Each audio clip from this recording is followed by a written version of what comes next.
So last time we did the video on the tiny little camper van, so great little camper van if you're thinking about getting into the market.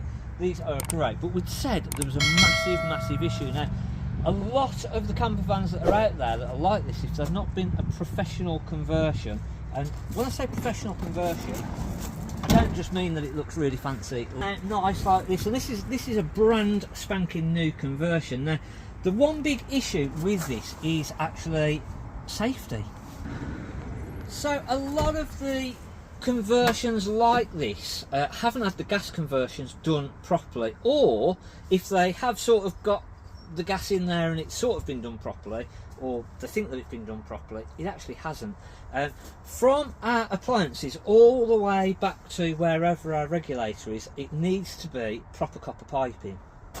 We can't literally just have a piece of flexi hose off the appliance and onto a gas bottle. And then the second issue is that wherever our gas bottle is going, it has to be in a proper enclosed area. And a lot of these camper conversions, the VWs, little Mazdas, the Toyotas, the Nissans, they actually haven't got a proper sealed unit fitted in them, so they've just got a gas bottle thrown in there which can fly around. It's not secured properly, and it should be in a little sealed unit. And again, as I say, this literally is where the gas bottle's supposed to be. Brand new conversion, but it's not safe. They haven't even put any straps on or anything, have they? Nothing There's whatsoever. so they haven't even attempted. We can fix the issue, because what we're going to do, and the only way that we can actually do this then, is the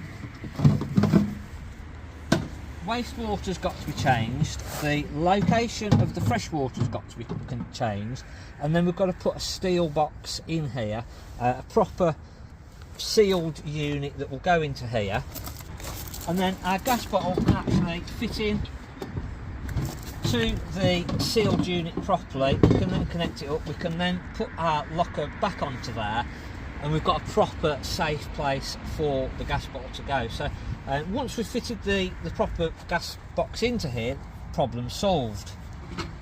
But it's not, is it?